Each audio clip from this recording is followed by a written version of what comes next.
잠깐 같이 기도드리겠습니다.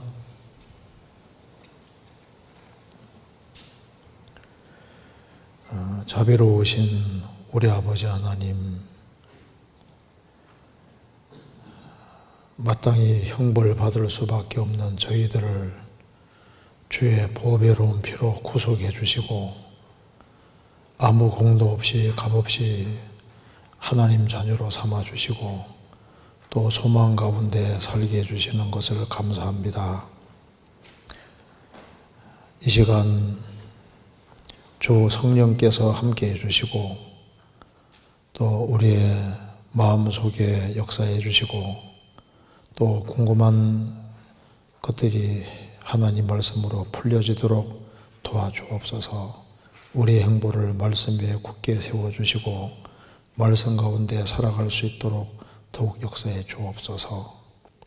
하나님 말씀 앞에 나와 있는 모든 분들 일일이 함께 해주시고 도와주시옵소서. 오늘 모든 시종 함께 해주시고 도와주시기를 간절히 의지하오며 우리 구주 예수 그리스도 이름으로 기도하옵나이다. 아멘.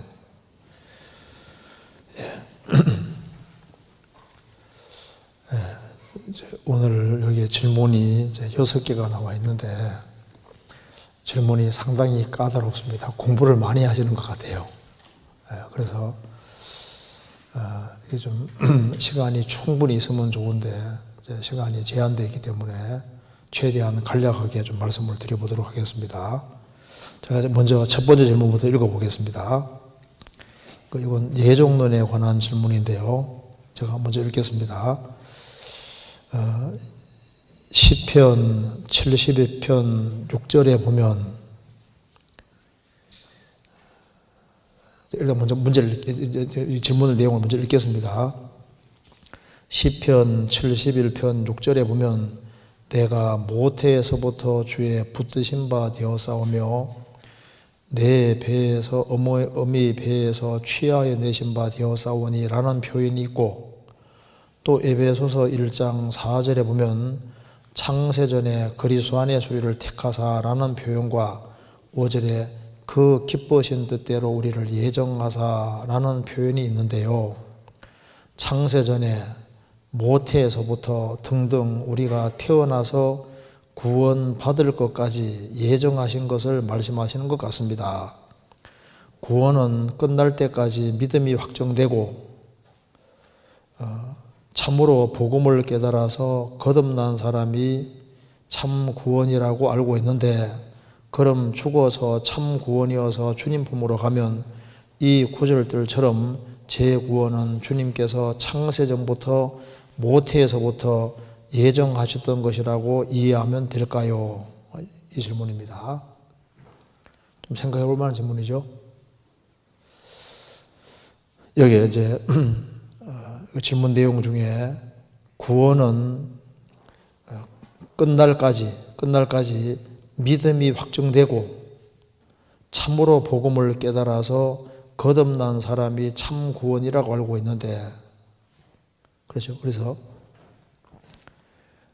참된 믿음을 통해서 참된 믿음은 이제 복음 예수 그리스도와 그 복음을 믿는 겁니다. 복음을 참으로 깨달아서 거듭난 사람이 참 구원이라고 알고 있는데 그렇죠. 천국 가는 절대적인 조건은 예수님 말씀하신 대로 사람이 거듭나지 아니하면 하나님 나라를 볼 수 없느니라. 거듭나야만 천국에 갈 수 있습니다. 그래서 구원은 끝날까지 믿음이 확정되고 참으로 복음을 깨달아서 거듭난 사람이 참 구원이다. 그래서 거듭나야만 천국 가고 거듭날 때 하나님 아들로 탄생하는 것이니까요.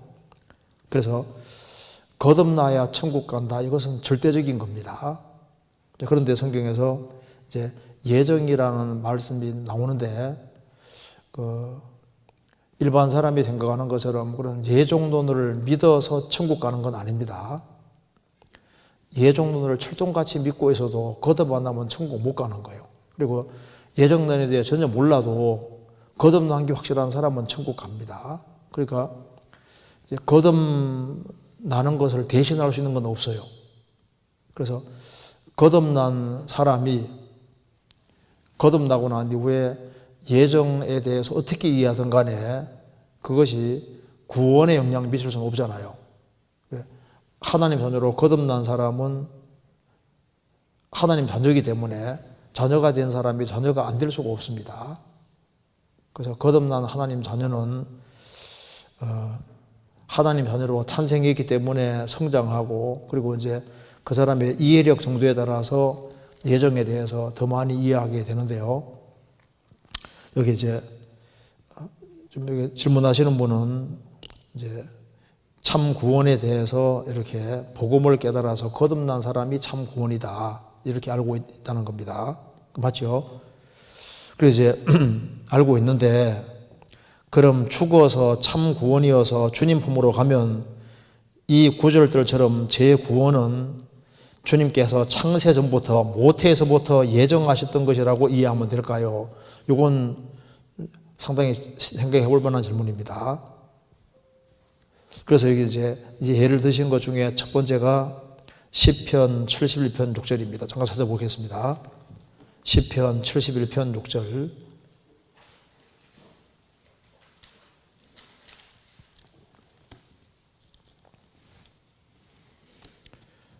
제가 5절부터 제가 읽겠습니다. 주 여호와여, 주는 나의 소망이시오 나의 어릴 때부터 의지시라. 내가 모태에서부터 주의 붙드신 바 되었으며 내 어미 배에서 주의 취하여 내신 바 되었사오니 나는 항상 주를 찬송하리이다. 이 말씀에서 모태에서부터 주의 손이 붙드셨다고 했으니까 요 시편을 쓰는 사람이 이제 아마 다윗일 겁니다. 그러니까 이제 시편 기자를 하나님이 어머니 태에서부터 특정한 구절이 아니겠느냐, 특정한 구절로서 이제 이 구절을 취하는데, 요건 조금 내용이 다릅니다. 먼저 요거 잠깐 접고 시편 22편 보시겠습니다. 시편 22편 9절에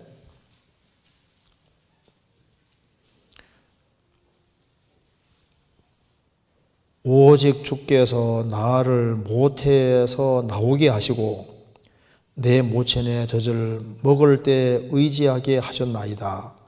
내가 날 때부터 주께 맡긴 바 되었고 모태에 나올 때부터 주는 내 하나님이 되셨사오니. 여기 이제 시편 22편에 대한 말씀은 예수님에 대한 말씀입니다. 예수님은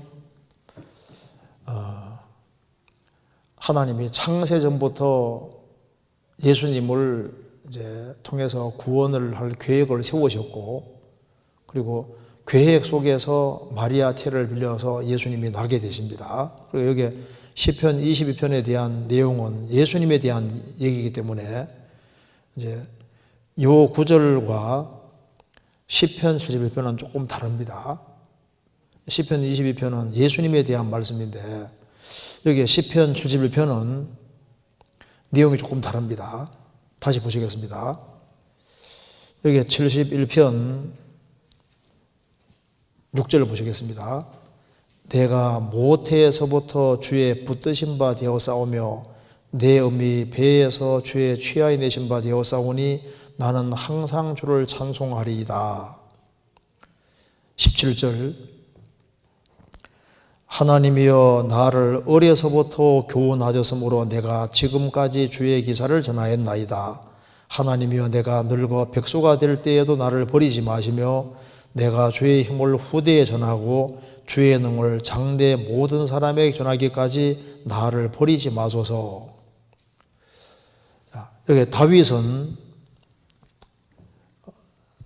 이제 하나님께서 특별히 모태에서부터 특별히 특정했다고 하는 그런 것은 성경에 언급이 안 돼 있는 겁니다. 이것은 이제 다윗이 어릴 때부터 이제 부모님 통해서 신앙의 교육을 받고 또 지금까지 말씀을 쭉 전하는 가운데 하나님의 도우심 속에 살았습니다. 그래서 시편 71편 6절 9절은 자기의 신앙을 표현한 겁니다.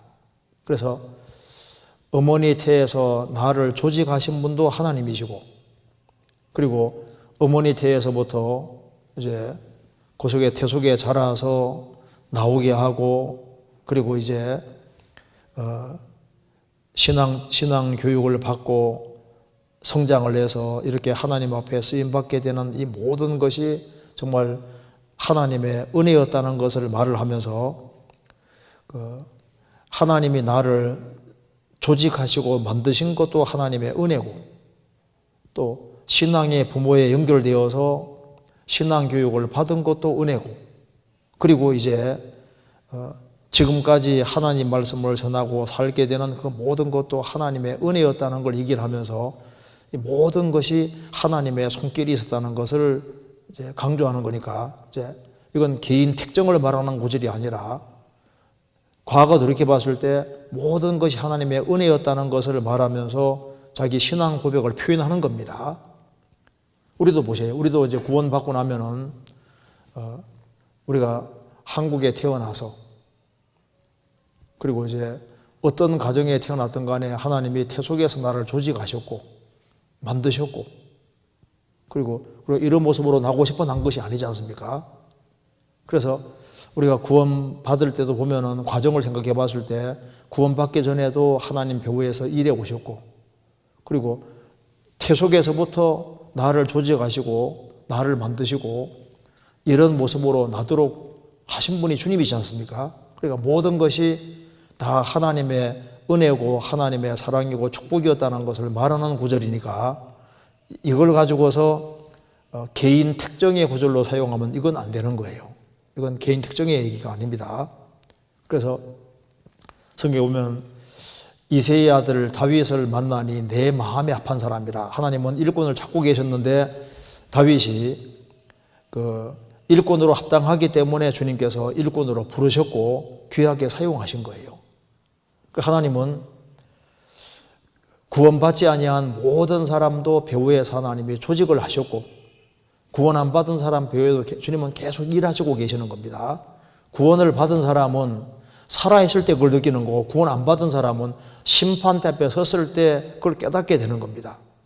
심판대 앞에 섰을 때 참 하나님이 어머니 태속에서 나를 조직하시고 이렇게 만들어주시고 구원받을 기회를 수도 없이 부여했는데 내가 끝까지 거절했다는 사실을 저 위에 가서 깨닫게 되는 것이고, 그리스도인들은 이제 살아가면서 과거를 돌이켜 봤을 때 모든 것이 은혜였다고 고백을 하는 겁니다. 이 구절은 이제 예정을 말하는 것이 아니고 돌이켜 봤을 때 모든 것이 은혜였다는 걸 고백하는 그 내용으로 보는 것이 더 맞을 겁니다. 성경에서 하나님께서 특정한 사람은 예외적으로 하나님이 아주 특별히 택했다는 말씀이 나와 있는데, 이제 그런 경우는 그 예외적인 경우입니다. 예외적으로 성경에서 어머니 태속에서부터 하나님이 특별하게 택한 사람이 있긴 있어요. 성경 찾아봅시다. 예레미야 1장.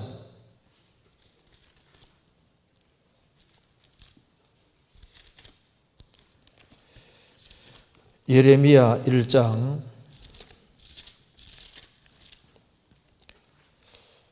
5절입니다. 4절부터 제가 읽겠습니다. 여호와의 말씀이 내게 임하니라 이르시되 내가 너를 복중에 짓기 전에 너를 알았고 내가 태에서 나오기 전에 너를 구별하였고 너를 열방의 선지자로 세워놓으라 하시기로. 자, 예레미야 같은 경우는 하나님 말씀했습니다. 내가 너를 복중에 짓기 전에 너를 알았고 내가 태에서 나오기 전에 하나님이 아예 선지자로 구별시켰다 그 말입니다. 너를 열방의 선지자로 세워놓으라 하시기로. 이건 아주 예외적인 경우입니다. 그래서 구약의 대표적으로 하나님이 태속에서부터 처음부터 딱 구별시킨 사람은 여기 예레미야 같은 경우, 또 신약시대 대표적인 사람은 바울 사도입니다. 갈라디아서 1장입니다. 1장 14절.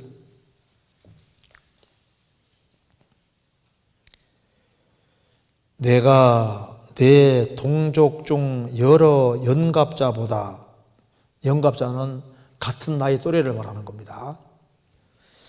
내가 내 동족 중 여러 영갑자보다, 그리고 같은 나이 또래의 사람들보다 유태교를 지나치게 믿어 내 조상의 유전에 대하여 더욱 열심히 있었으나, 그러나 내 어머니의 태로부터 나를 택정하시고 은혜로 나를 부르시니가, 그러니까 어머니 태로부터 나를 택정하시고 특별하게 구별시켰습니다.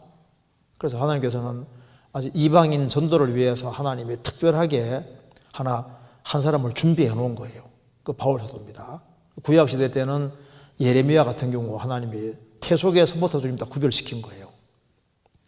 그래서 예레미야 1장과 갈라디아서 1장 같은 경우는 이거는 실제로 특정한 개인을 하나님이 특별하게 구별시킨 경우입니다. 그런데 시편 71편 내용은 돌이켜봤을 때 모든 것이 하나님의 은혜이기 때문에 자기가 태속에서부터 지원받고, 그리고 이제 그런 믿는 가정 속에서 이렇게 신앙적으로 교육받고 이렇게 해서 주님께 쓰임받는 걸 봤을 때 자기의 모든 것 자체가 다 하나님 은혜였다는 걸 표현하는 어떤 신앙 고백의 표현이지, 그걸 가지고서 특별한 특정의 구절로 사용하기는 어려울 겁니다. 그래서 예외적인 조항을 일반화하는 것은 옳지 않습니다. 그래서 바울 사도를 특정했으니까 나도 특별히 특정됐을 거다 이 생각하면 안 되는 거예요. 이건 이해되시죠? 그리고 여기 질문 내용 중에 또 에베소서 1장 4절에 보면 찾아보시겠습니다. 에베소서 1장 4절.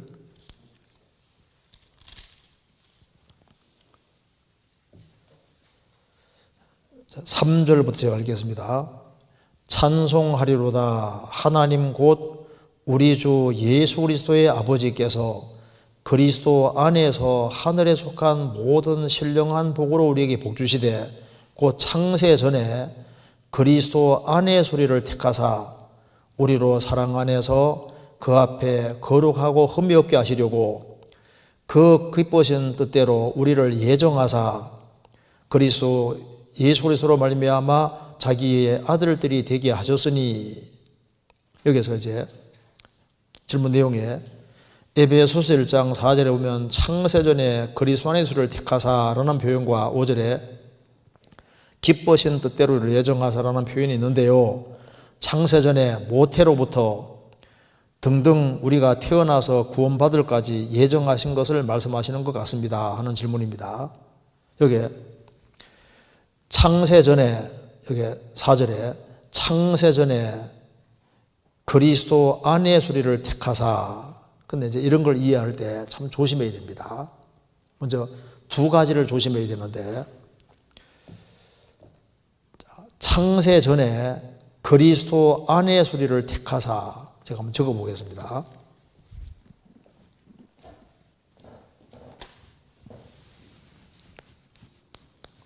자, 창세 전에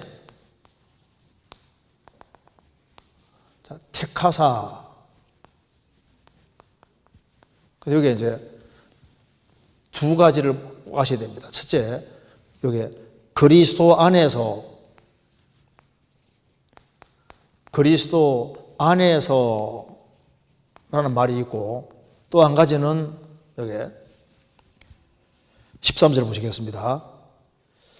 그 안에서 너희도 진리의 말씀 곧 너희의 구원의 복음을 듣고 그 안에서 또한 믿어 약속의 성령으로 인치심을 받았으니. 그리고 여기에 뭐가 들어있냐면은 그리스도 안에서가 하나 들어있고 믿음이라는 조건이 들어가 있습니다.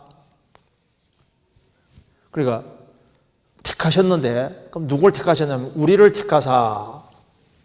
여기 이제 우리라는 사람이 누구냐 하면은 아무 사람 말하는 게 아니라 지금 이미 여기 그리스도 안에 들어와 있는 그 사람에게 지금 하는 말입니다. 여기 1절에 보시면은 하나님의 뜻으로 말미암아 그리스도 예수의 사도된 바울은 에베소에 있는 성도들과 그리스도 예수 안에 신실한 자들에게 편지하노니. 그리고 여기에 우리라는 말 속에 누가 들어있냐면 바울 사도가 들어가 있고, 에베소에 있는 성도들, 그리고 이미 그리스도 안에 들어와 있는 그리스도 예수 안에 신실한 자들,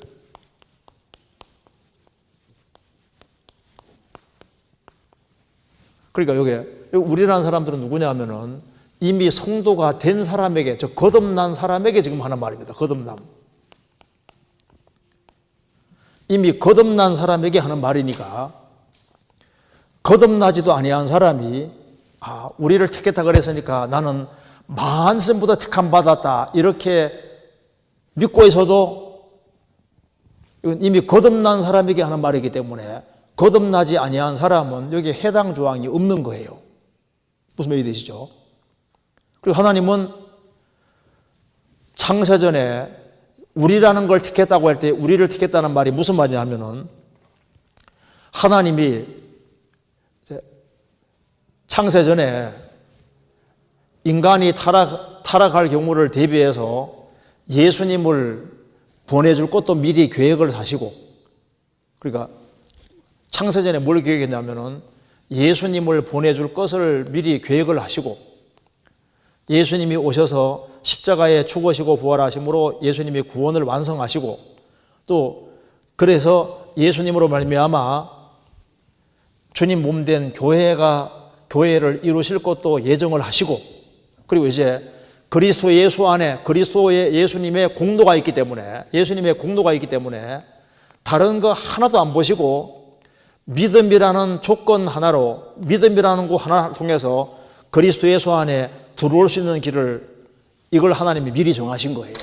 그래서 창세전에 하나님께서는 우리라는 사람들이 누구냐 하면은 바울 사도, 성도, 신실한 자들, 이 교회의 구성원으로 들어와 있는 사람 말하는 겁니다.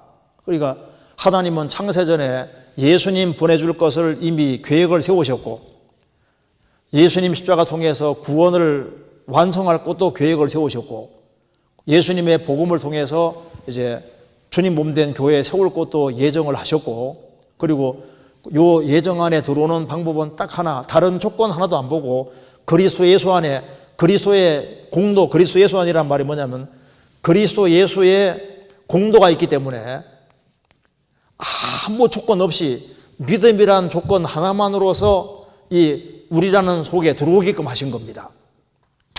그래서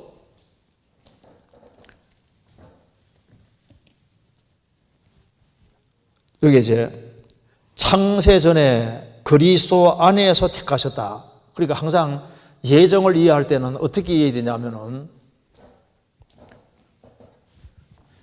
예지 예정입니다. 먼저 예지가 먼저고 예지 예정인 거예요.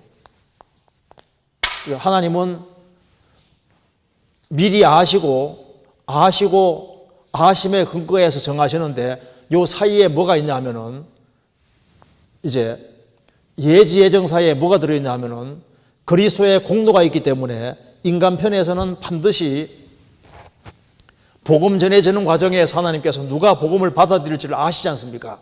그러니까 예지 예정 사이에는 반드시 개인의 믿음이 있는 거니까 예정을 이해할 때는 반드시 뭘 생각해야 되냐 하면은 항상 예수님의 복음과 연결시켜서 이해해야만 이해할 수 있는 거예요. 만일 예지 예정을 이해할 때 하나님의 주권으로만 이해하면 큰 문제가 생기는 겁니다. 하나님께서 창세전에 특정한 얼마큼의 사람을 특별히 사랑해서 그 사람을 유도해서 그 사람만 믿게 하시고 예정 안에 들어오게 하신다면 큰일 나는 거예요. 그러면 성경 전체가 다 틀어지는 겁니다.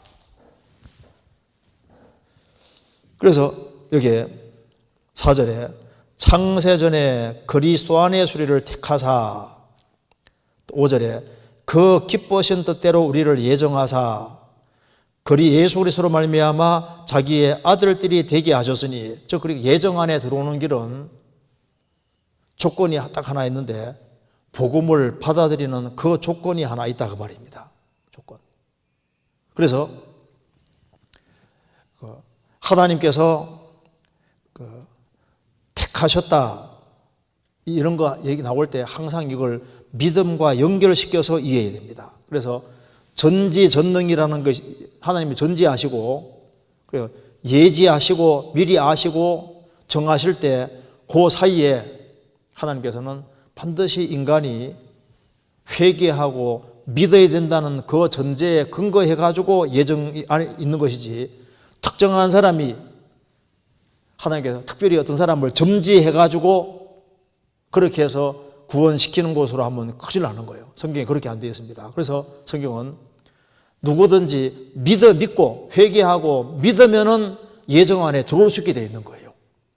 그래서 하나님께서는 뭘 정하셨냐 하면은 창세 전에 예수님 보내줄 것을 미리 예정하셨고, 예수님이 십자가 통해서 구원을 완성할 것도 미리 예정하셨고, 주님 몸 된 교회 이루실 것도 미리 예정하셨고, 그리고 구원의 방법도 예정하셨다 그 말입니다. 그리스도의 공로가 있으니까. 그럼 예정 안에 들어오는 길은 뭐냐? 회개하고 복음 믿으면은 예정 안에 들어올 수 있게 해놓으신 거예요. 그러니까 회개하는 사람은 회개하고 구원받는 사람은 누구든지 그리스도 안에 들어오게 된 겁니다.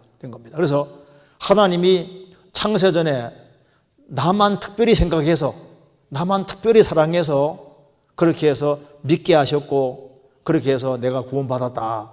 그럼 하나님 다른 사람은 하나님께서 생각 안 하시는 거예요. 그런 게 아니다 그 말입니다. 이게 생각보다 중요한 문제입니다. 자, 먼저 성경 문구부터 찾아보시겠습니다. 디모데전서 2장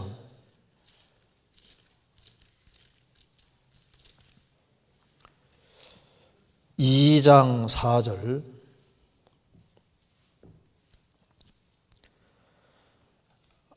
하나님은 모든 사람이 구원을 받으며 진리를 아는 데 이르기를 원하시느니라. 하나님은 모든 사람이 구원받기를 원하십니다. 그럼 이렇게 모든 사람 속에 누가 포함되냐면 1절에 보시겠습니다. 그러므로 내가 첫째로 권하노니 모든 사람을 위하여 간구와 기도와 도구와 감사를 하되 임금들과 높은 지위에 있는 모든 사람을 위하여 하라. 그러면서 4절에 하나님은 모든 사람이 구원을 받으며 진리를 아는 데 이르기를 원하시느니라. 하나님은 모든 사람이 구원받기를 실제로 원하는 거예요. 그러니까 여기에 모든 사람을 위해라는 말 1절에 나와 있고, 임금들, 높은 지위에 있는 모든 사람들, 그러니까 누구든지입니다. 그러니까 이 로마 제국 당시에 황제부터 시작해서 원로원에 있는 사람들, 그리고 이제 그 로마 각지에 살고 있는 모든 사람들, 그리고 디모데가 접촉하는 그 모든 사람들, 모든 사람이 정말 다 구원받기 원하는 것이 주님의 소원입니다. 이게 일부의 특정한 사람이 아니라 이게 하나님의 소원이, 하나님은 본질이 사랑이시니까 한 사람도 이러지 않고 다 구원받기 원하는 것이 하나님의 마음이고, 모든 사람이 다 축복 안에 들어오기를 하나님 원하시는 거예요. 그래서 여기에 6절, 그가 예수님이 모든 사람을 위하여 자기를 속전으로 주셨으니 기하기려면 증거할 것이라. 예수님은 모든 사람을 위하여 자기를 속전으로 주셨습니다. 빚 갚듯이 십자가의 자신을 내어주신 겁니다. 누굴 위해서? 모든 사람을 위해서. 디도서 찾아보시겠습니다. 디도서 2장 11절.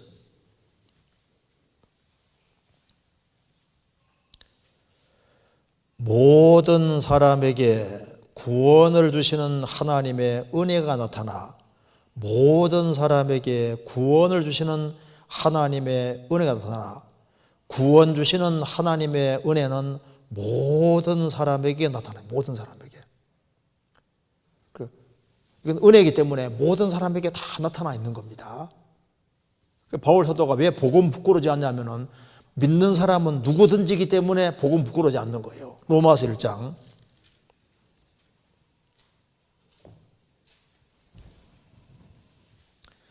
15절. 그러므로 나는 할 수 있는 대로 로마에 있는 너희에게도 복음 전하기를 원하노라. 내가 복음을 부끄러워하지 아니하노니 이 복음은 모든 믿는 자에게 구원을 주시는 하나님의 능력이 됨이라. 첫째는 유대인 외교 또한 헬라인 외교로다.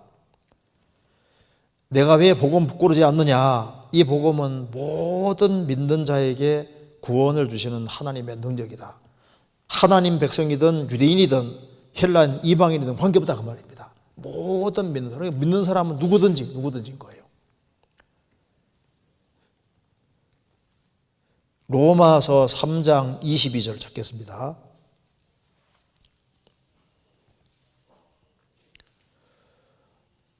곧 예수 그리스도를 믿음으로 말미암아 모든 믿는 자에게 미치는 하나님의 의인이 차별없느니라.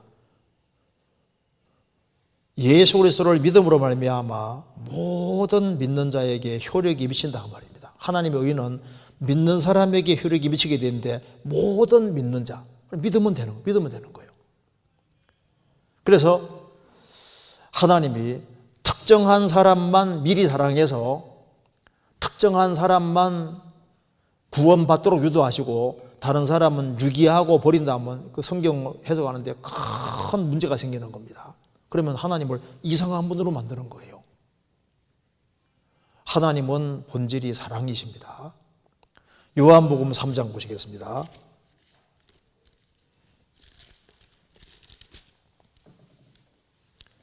3장 16절.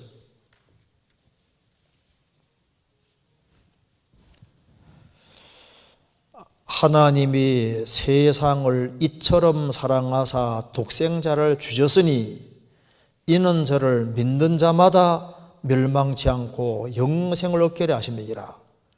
하나님이 세상을 이처럼 사랑했다. 여기 세상이라는 게 뭐냐면은 이 지구상에 사는 모든 종류의 모든 사람을 말하는 겁니다. 하나님이 세상을 이처럼 사랑하사, 그 세상이 뭐냐 하면 여기 봅시다. 앞에 이거 잠깐 적어 봅시다. 요한복음 1장 1절입니다.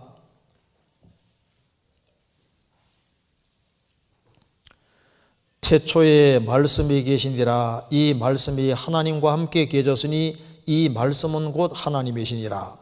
그가 태초에 하나님과 함께 계셨고 만물이 그로 말미암아 지은 바 되었으니 지은 것이 하나도 그거 없이는 된 것이 없느니라. 태초에 말씀 로고스 예수님이 계시니라. 이 말씀이 하나님과 함께 계셨으니 이 말씀은 곧 하나님이시니라. 예수님은 삼일체 하나님이라는 겁니다. 그래서 그가 예수님이 태초에 하나님과 함께 계셨고 만물이 그로 말미암아 지은 바 되었으니 지은 것이 하나도 그 없이는 된 것이 없느니라. 이 우주 만물을 직접 창조하신 것은 바로 말씀 예수님이라는 겁니다. 그러니까 성부가 성자 통해서 우주를 창조하신 거예요.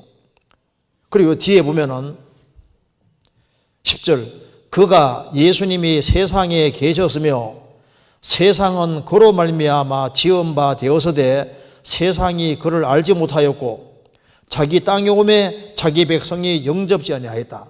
하나님 백성도 영접하지 않았고 세상을 직접 만드시고 세상 모든 사람 만드신 분인데 세상에 오셨는데 세상이 그를 알아보지 못했다.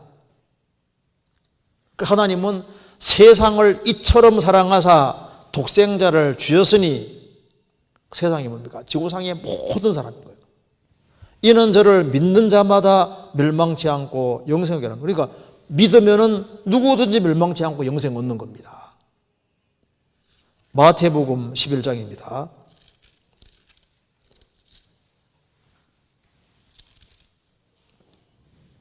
11장 28절.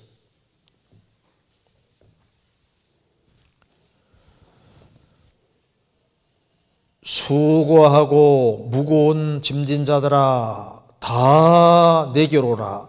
내가 너희를 쉬게 하리라. 수고하고 무거운 짐자들아 다 내게로 오라. 수고하지 않는 사람이 없잖아요. 무거운 죄짐을 안 지는 사람이 없습니다. 답니다. 다 내게로 오라. 내가 너희를 쉬게 하리라. 그러니까 이루어지는 것은 택하지 않았기 때문에 이루어지는 게 아니라 안 믿기 때문에 이루어지는 거예요. 안 믿기 때문에. 그렇잖아요. 마태복음 25장 찾겠습니다.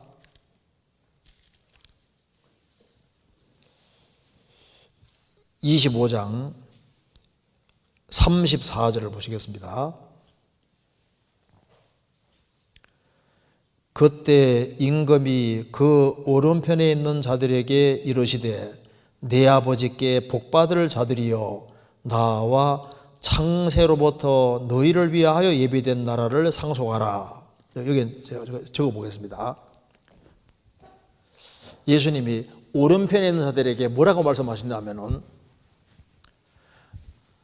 창세로부터 너희를 위하여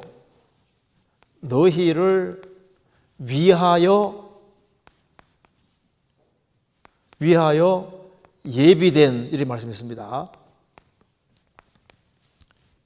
예비된 나라를 상속하라 이렇게 나오지 않습니까? 그런데 그 뒤에 41절 또 왼편에 있는 자들에게 이르시되 저주를 받은 자들아 나를 떠나 마귀와 그 사자들을 위하여 예비된 영영한 불에 들어가라. 자, 여기는 너희를 위하여 예비된, 여기는 마귀와 그 사자라고 했습니다. 그렇죠? 그 사자들을 위해서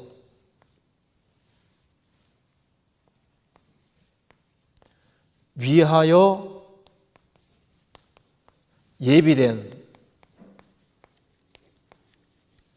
이 문장 보시면 인생들 너희들을 위해서 하나님이 예비된 나라라고 했고 마귀와 그 사자들을 위해 예비된 영영한 물에 들어가라. 그러니까 그러면 왜 왼편에 있는 자들은 왜 영영한 물에 들어가게 되느냐 하면은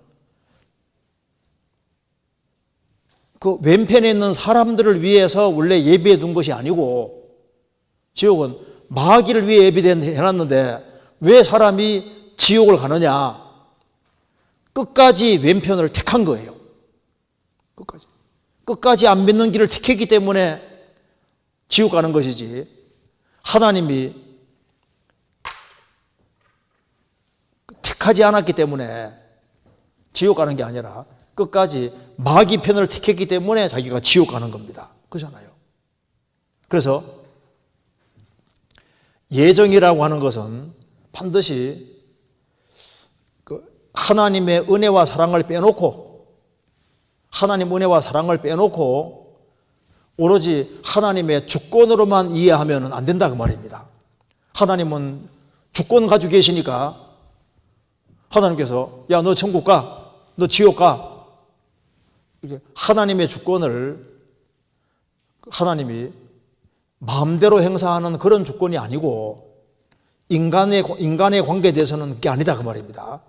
하나님은 주권자인 동시에 본질이 사랑이시기 때문에 하나님은 한 사람도 이루어지는 것을 원치 않는 거예요.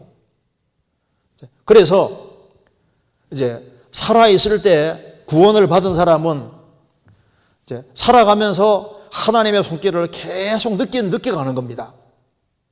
그러니까 자신이 구원받은 것도 은혜요.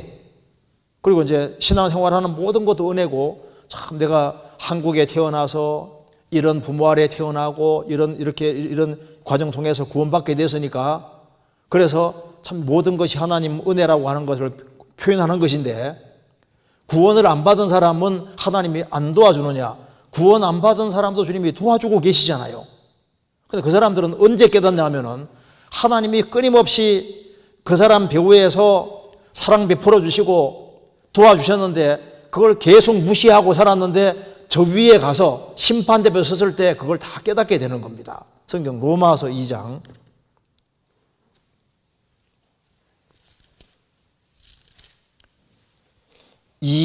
14절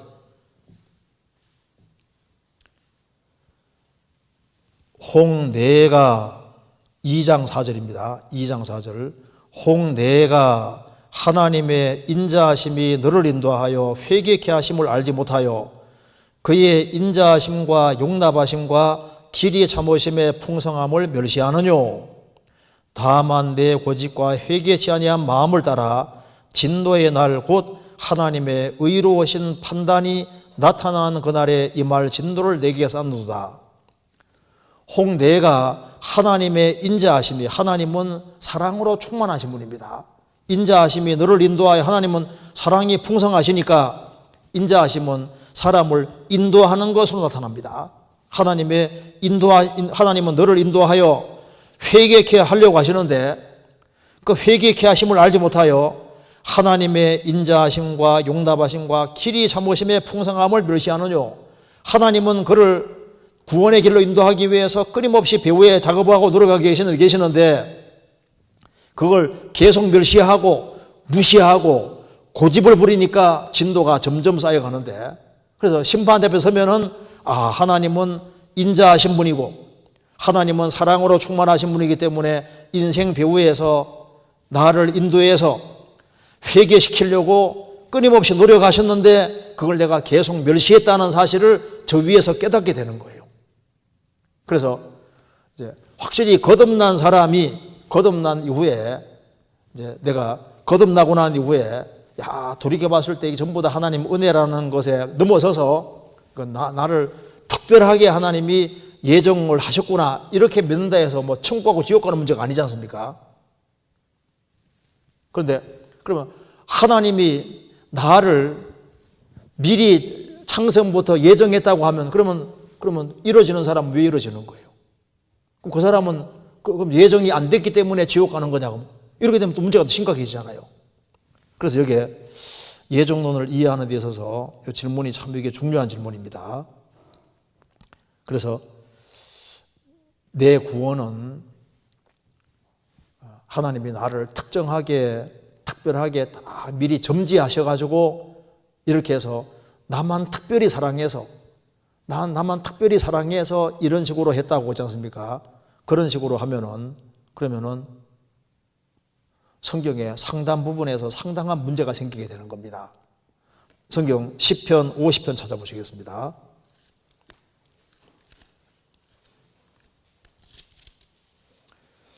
(50편) 1절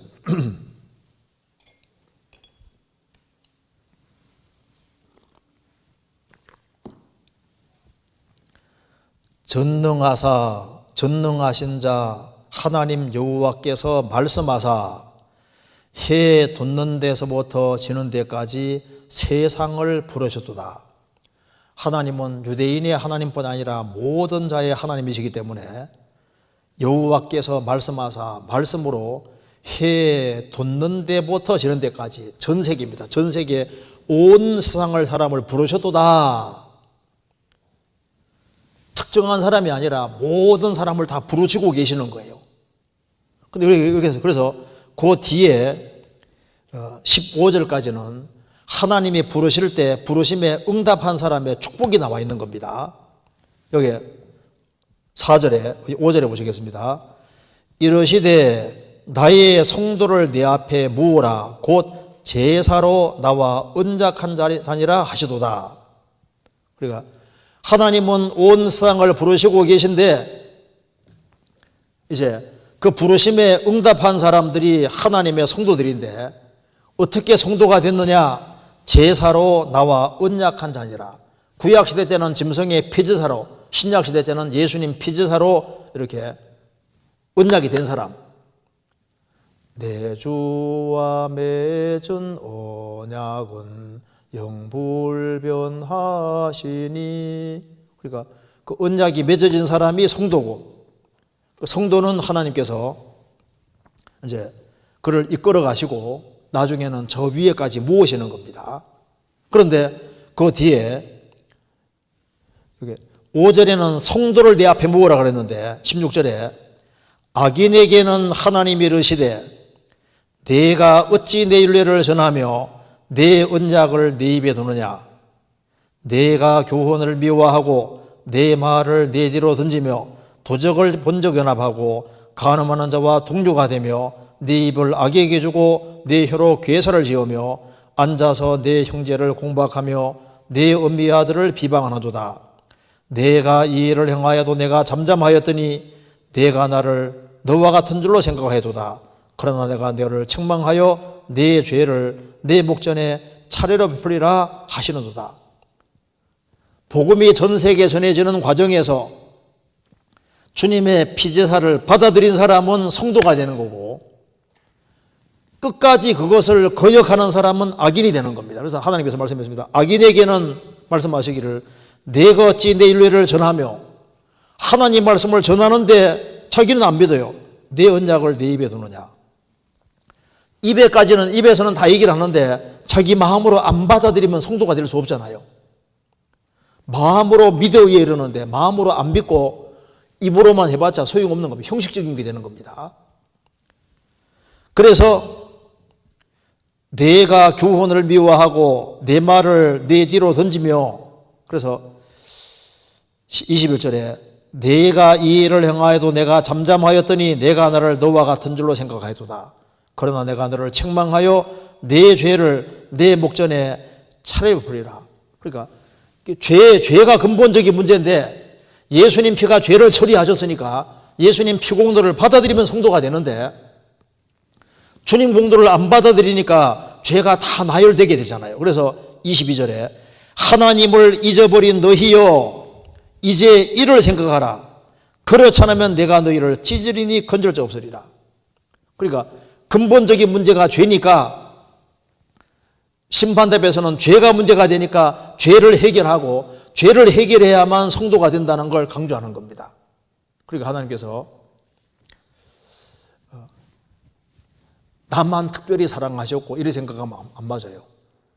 하나님은 정말 모든 사람이 구원받기 원하십니다. 그래서 요약하자면은 항상 예정할 때 예정 속에 하나님의 예정을 주권으로만 이해하면 안 되고, 예정 사이에는 반드시 뭐가 들어있냐 하면은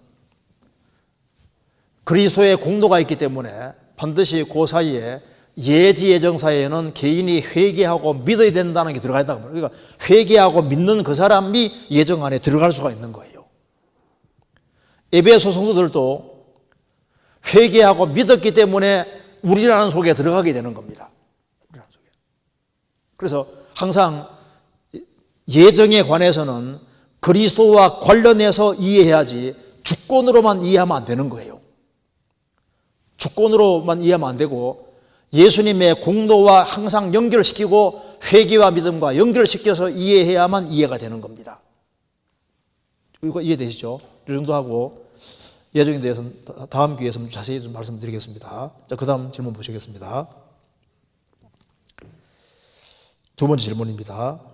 정직과 관련된 질문인데, 인터넷 홍보 알바를 제의받았는데 온라인에서 게시글이나 댓글을 달고 돈을 받는 일입니다. 하루에 30분에서 1시간 정도이면 월 30만 이상 벌 수 있어서 하게 되었는데, 하다가 보니 업체를 홍보하기 위해 계속적으로 거짓말을 하고 꾸며내어 글을 써야 하는 상황입니다. 출근하지 않아도 간단하게 돈을 벌 수 있어서 처음엔 좋았는데 한편으로는 거짓말을 해서 돈을 버는 것이 양심에 찔리고 있습니다. 그만두기에는 생계에 보탬도 되고 아쉬워서 쉽게 그만두지 못하고 있습니다. 홍보하는 일이라고 생각하고 그냥 해도 될런지, 아니면 거짓말을 용납해서는 안 된다고 생각하고 그만둬야 할지 궁금합니다. 답을 알고 있으신 것 같은데, 먼저 뭘 알아야 되냐면은 하나님은 정직하신 하나님이십니다. 하나님은 본질이 정직이에요. 정직. 신앙생활에서 정직이 참 중요한, 잘못은 범할 수 있지만은 정직하는 것은 너무 중요한 거예요. 성경 시편, 여기 이사야 찾아보시겠습니다. 이사야 26장 7절.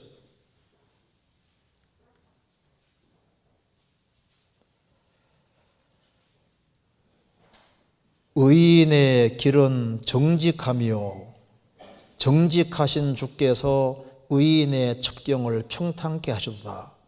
의인의 길은 정직하며, 그리스도인들은 의인이 됐습니다. 의인의 길은 정직하며 정직하신 주께서 의인의 첩경을 평탄케 하셨도다. 하나님은 정직하신 주시고, 그리고 의인의 길은 정직하다 말입니다. 하나님께서 사람을 평가하실 때 제일 중요하게 생각하시는 것이 이게 정직인 거예요. 정직. 왜냐하면 하나님은 거짓이 조금도 없으신 분입니다. 사실 진화론 아래 숨는 것도 정직한 것이 아닙니다. 무신론 아래 숨는 것도 정직한 것이 아닌 거예요. 사상과 종교 아래 숨는 것도 정직하지 못한 겁니다. 하나님 앞에는 다 드러나게 되어 있습니다. 부족해도 쓰임 받을 수가 있는데 정직하지 아니하면은 그건 쓰임 받을 수가 없게 되는 겁니다. 하나님은 정직하신 분이고 여호와의 도는 정직한 거예요. 성경 호세아 14장입니다.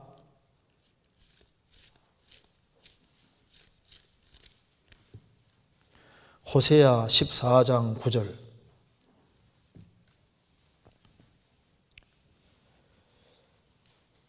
누가 지혜가 있어 이런 일을 깨달으며 누가 총명이 있어 이런 일을 알겠느냐. 여호와의 도는 정직하니 의인이라야 그 도에 행하리라. 그러나 죄인은 그 도에 넘어지리라. 여호와의 도는 정직하기 때문에 정직의 길을 걸어가는 사람이 그 도에 행할 수 있는 겁니다. 죄인은 그 도에서 거쳐 넘어지리라. 성경이 왜 위대한 책이냐 하면은 성경은 어떤 학자가 얘기한 대로 성경은 사람에게 성경에 나와 있는 영웅은 어떤 사람에게도 아첨 안 한다 그 말이에요. 아첨을. 아브라함이 믿음의 조상인데 그 기근을 피해서 애굽에 내려갔잖아요. 근데 아내를 누이라고 속였습니다. 근데 누이로 속였다고 정직하게 기록해 놨습니다. 다윗이 얼마나 신앙적으로 훌륭한 사람인데 우리아를 죽이고 우리아 안에 범하는 걸 생생하게 그대로 있는 그대로 기록해 놨습니다.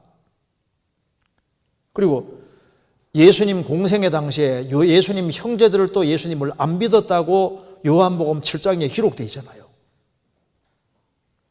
형제들이라도 안 믿었다고 했습니다. 예수님이 죽으시고 부활하신 이후에는 다 믿었다면 좋은데 예수님 죽으시고 부활한 것을 보고도 도마는 의심했다고 성경이 기록되어 있잖아요. 마태복음 28장에는 갈릴리 이제 예수님 제 아들 예수님 이제 부활한 예수님 만나고도 그 중에 의심하는 자들 또 있더라. 복수로 되어 있습니다. Some doubted. 몇몇 사람이 의심했다고 말입니다. 믿었다면 좋은데 솔직하게 의심한 걸 있는 그대로 성경은 항상 정직하게 모든 것을 다 말합니다. 왜 하나님이 다윗을 귀하게 사용하셨냐면 다윗은 하나님 앞에 정직했습니다. 왜 하나님 요셉을 사용하셨냐면 요셉이 정직한 사람이잖아요. 정직. 하나님 정직을 아주 중요한 것으로 평가하십니다.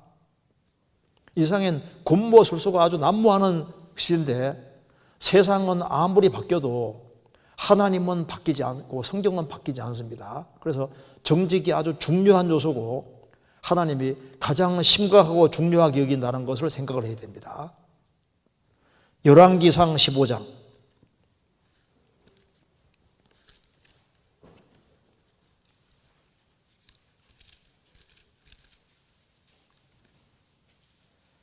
(15장) 5절.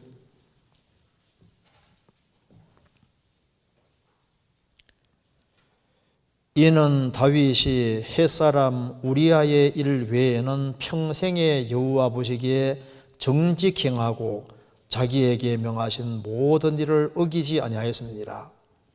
다윗은 헷사람 우리아 일 외에는 평생에 여호와 보시기에 정직 행했다. 사람이 부족한 것은 있지만은 그래도 하나님 앞에서 정직하게 행하는 겁니다. 넘어질 수도 있잖아요. 자기 잘못을 있는 그대로 잘 시인하는 것도 그 정직한 겁니다. 그리고 하나님께 쓰임받는 일꾼들은 하나님 앞에서 깨끗하고 선한 양심을 가지려고 실제로 노력을 했습니다. 히브리서 13장.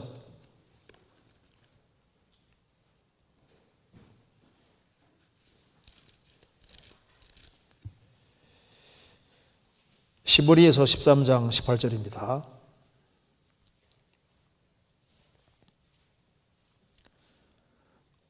우리를 위하여 기도하라. 우리가 모든 일에 선하게 행하려 함으로 우리에게 선한 양심이 있는 줄을 확신하노니. 우리가 모든 일에 선하게 행하려 함으로 우리에게 선한 양심이 있는 줄을 확신한다.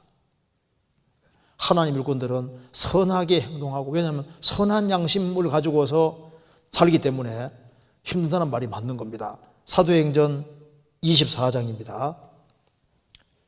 24장 15절.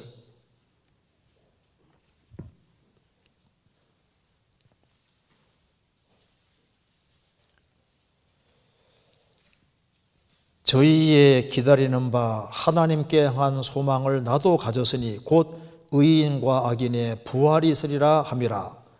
이것을 인하여 나도 하나님과 사람을 대하여 항상 양심에 거리낌이 없기를 힘쓰노라. 그러니까 하나님과 사람을 대하여 항상 양심에 거리낌이 없기를 힘쓰노라. 양심에 거리끼지 않으려고 힘쓰는 것이 맞습니다. 세상에서도 부모는 자녀가 정직하게 살기를 원하고, 내가 친밀하게 사귀는 친구라면은 그 친구도 내 친구가 정직하기를 바라는 거예요. 회사든 기업이든 어디든 간에 인간관계 속에는 정직을 요구를 합니다. 그렇잖아요. 그래서 거짓말을 하는 사람을 좋아하는 사람은 없는 거예요. 내가 친구 사귀었는데 이 사람이 거짓말짱이거든요. 근데 거짓말짱이기 때문에 내가 좋다, 그럴 리가 없잖아요.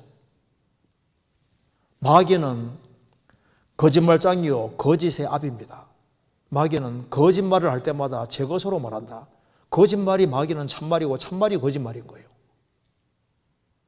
그래서 이제 우리가 바르게 행하는 것이 중요한데, 이 거짓말에는 반드시 대가가 있습니다. 거짓말을 한 것은 시간 지나가면 반드시 대가를 받도록 되어 있습니다. 자연을 보시면 정직하잖아요. 인간만 정직하지 못하거든요. 어떤 소년이 이제 시험 점수를 받아왔는데 20점. 그래서 아버지가 말합니다. 야, 이거 어떻게 생각하냐? 어떻게 20점 맞을 수 있냐 하니까 아버지 하나는 확실합니다. 다른 애들은 컨닝해, 나는 컨닝 안 했습니다. 그러니까 성경을 우리가 읽어볼수록 이게 정직이라는 게 참 중요한 거다.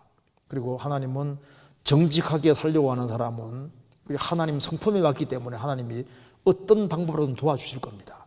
성경 찾아보시겠습니다. 시편 111편 112편입니다. 112편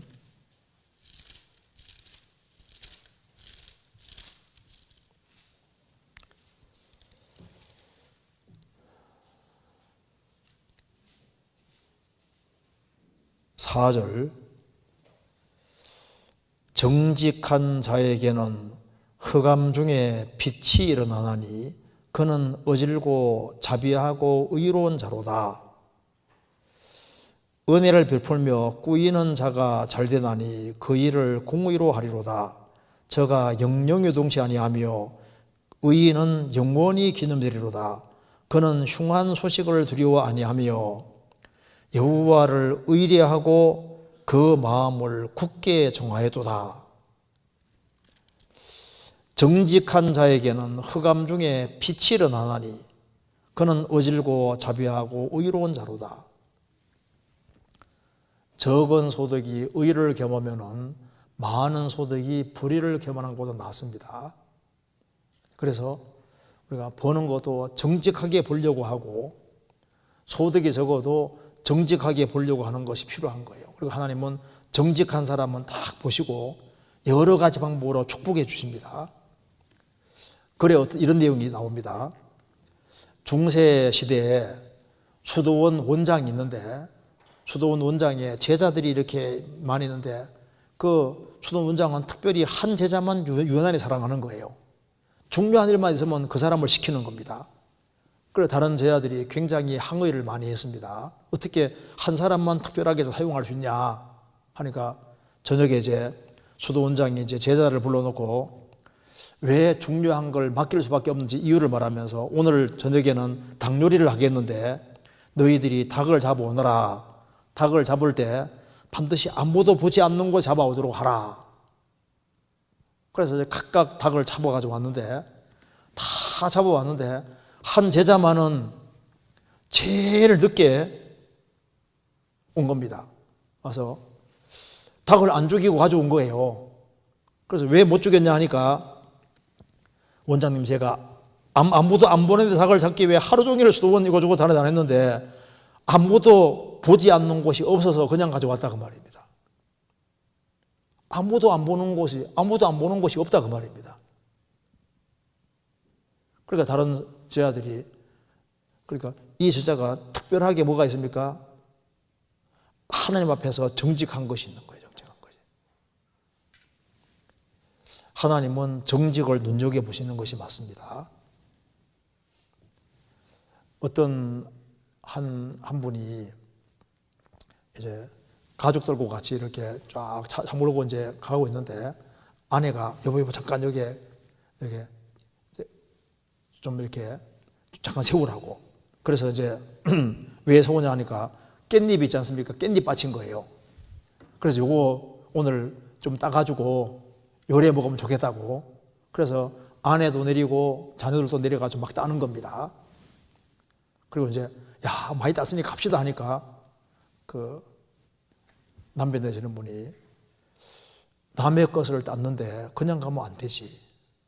그래서 그 깻잎을 딴 것에 대한 값을 돈을 있지 않습니까? 묶어가지고 그 밭에다가 딱 묶고 그 다음에 가겠다고 하잖아요. 그런데 그 자녀들이 그것이 일생 동안 안 해주신다고. 남의 것을 그 사람 주인이 없어서 가져갈 때는 거기에 해당되는 값을 주고 가야지. 그러니까 남에게 손해를 끼쳤으면 거기에 합당한 돈을 지불하고 가야지. 근데 그게 머릿속에 딱 박히는 거예요. 어쨌든 간에 이게 정직하게 살려고 하는 것은 어릴 때부터 교육을 시키는 것이 필요합니다. 어릴 때부터. 그리고 정직하면은 스트레스 받을 일이 없는 것이, 근데 거짓말을 하게 되면은 그걸 기억을 꼭 해야 되기 때문에 그걸 또 거짓을 포장하기 위해서는 거짓말에 자꾸 붙게 되는 거예요. 처음부터 정직한 것이 필요한 겁니다. 그리고 올바르지 않은 방법으로 돈을 벌면은 결국에는 그것이 새 나가게 되어 있습니다. 성경 잠언 13장입니다.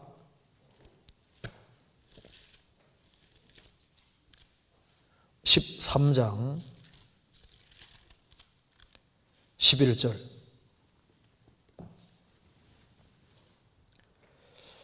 망령되이 얻은 재물은 줄어가고 손으로 모은 것은 늘어가느니라.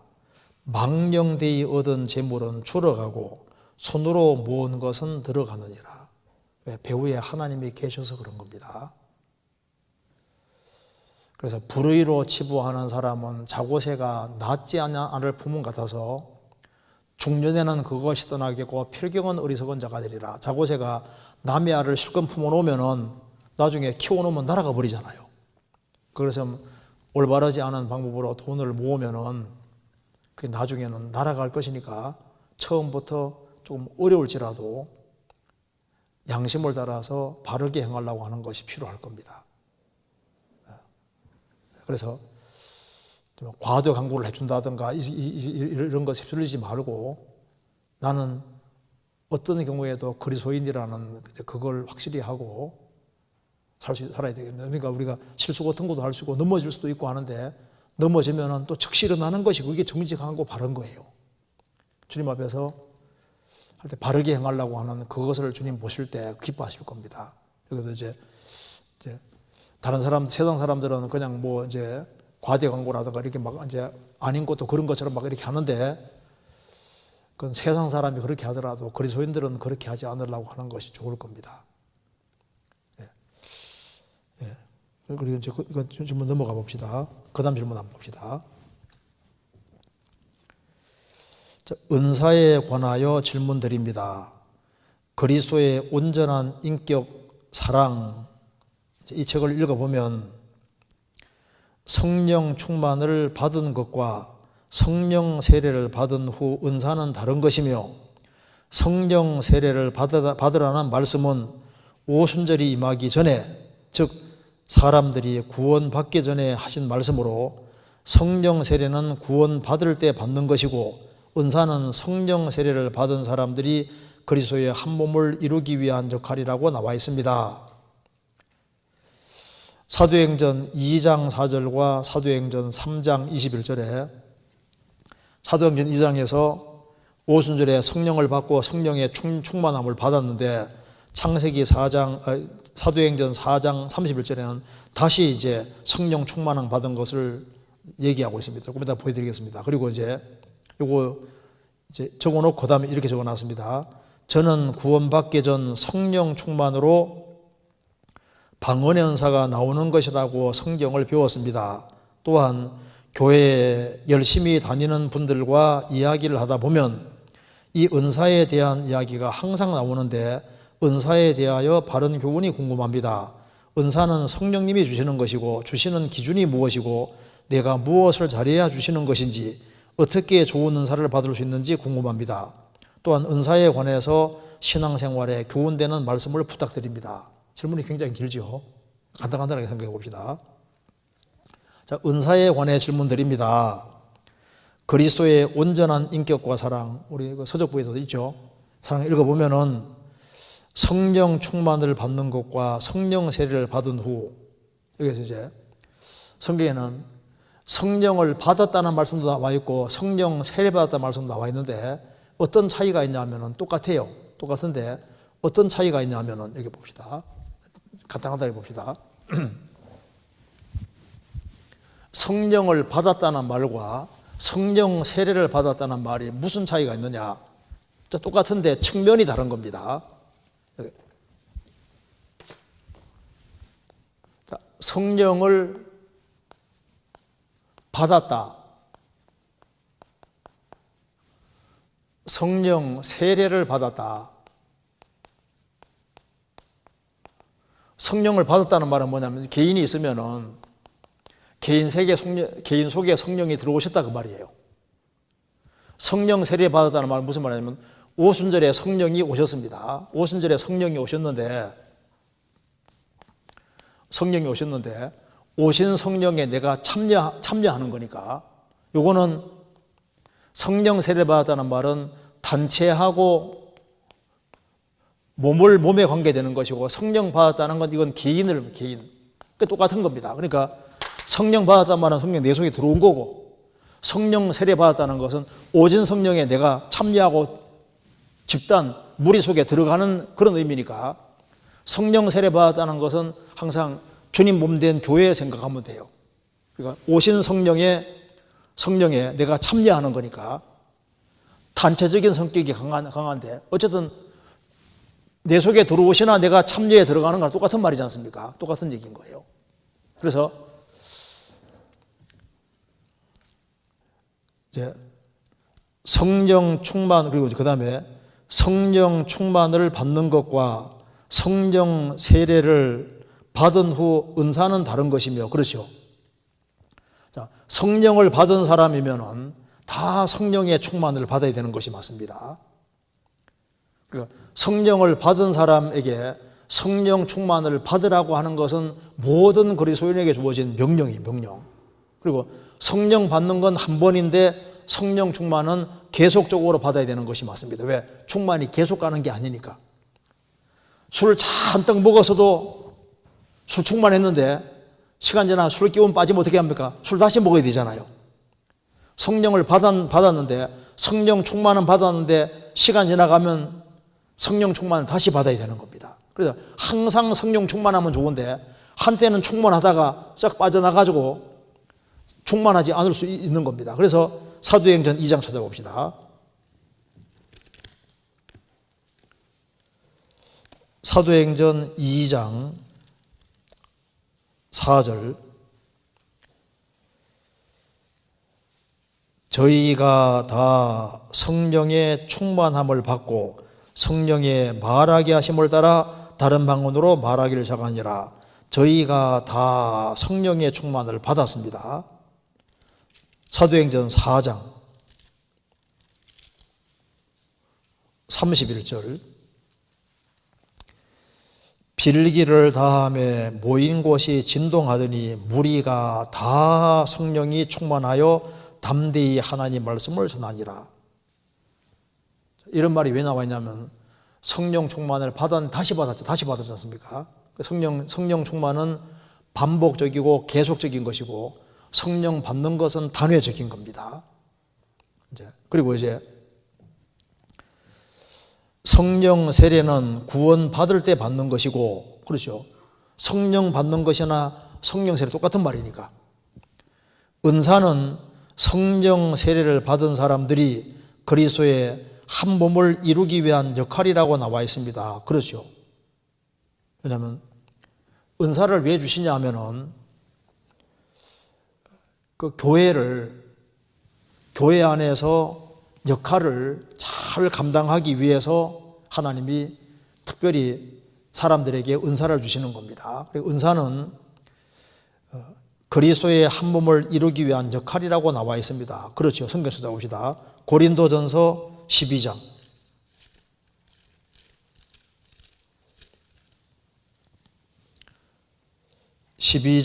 4절입니다.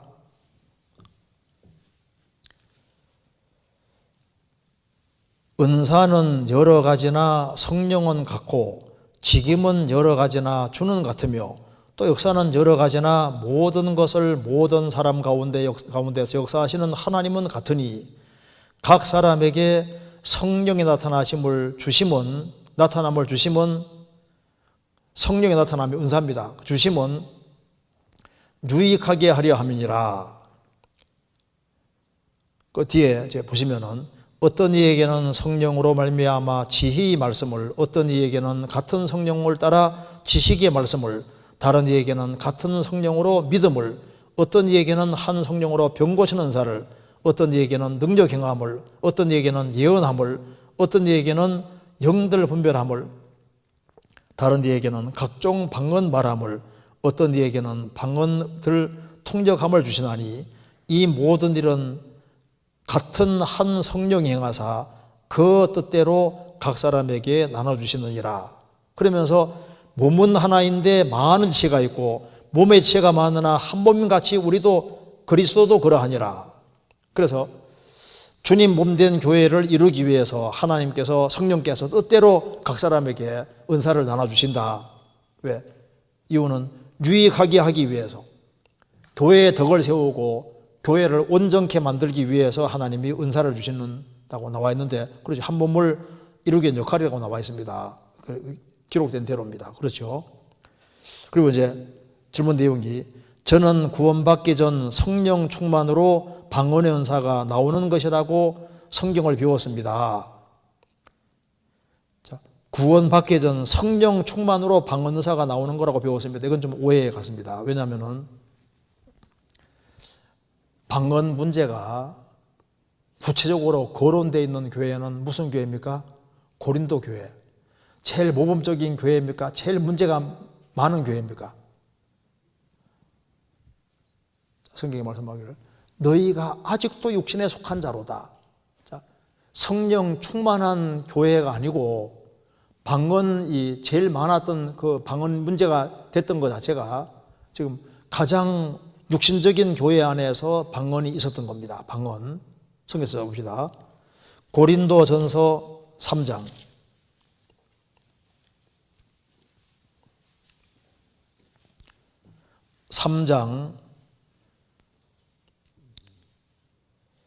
1절 형제들아 내가 신령한 자들을 대함과 같이 너희에게 말할 수 없어서 육신에 속한 자 곧 그리스도 안에서 어린 아이들을 대함과 같이 하노라. 내가 너희를 저저로 먹이고 밥으로 아니하였노니 이는 너희가 감당치 못하였음이거니와 지금도 못하리라. 너희가 아직도 육신에 속한 자로다. 너희 가운데 시기와 분쟁이 있으니 어찌 육신에 속하여 사람을 따라 행함이 아니리요. 그러니까 이 고린도 교회 성도들이 성령 충만한 교회입니까? 육신에 속했습니까? 육신에 속한 자, 그리스도 안에서 어린 아이들이다 그 말입니다. 너희가 아직도 육신에 속한 자로다. 구원받은 지가 얼마나 오래됐는데 아직도 육신에 속한 자로다. 너희 가운데 시기와 분쟁이 있으니 어찌 육신에 속하여 사람을 따라 행하며 세상 사람과 다를 것이 뭐가 있냐 그 말입니다. 그래서 구원받기 전 성령 충만으로 방언의 은사가 나오는 것이라고 배웠습니다. 그건 아닙니다. 성령 충만해서 방언 은사가 나오는 건 이건 오해라고 할 수 있습니다. 그래서 방언은 은사 중에서 성경에서 아주 작은 은사라고 성경에서 말을 하고 있습니다. 성경 고린도전서 12장 다시 보시겠습니다. 고린도전서 12장 27절 너희는 그리스도의 몸이요 지체의 각 부분이라 하나님이 교회 중에 몇을 세우셨으니 첫째는 사도요 둘째는 선지자요 셋째는 교사요 그 다음은 능력이요 그 다음은 병고신 은사와 서로 돕는 것과 다스리는 것과 각종 방언을 말하는 것이라. 방언이 제일 밑에 내려가 있죠. 그래서 이렇게 되는 건 문제 없습니다. 이 방언에 대해서 잠깐 정리해 보면은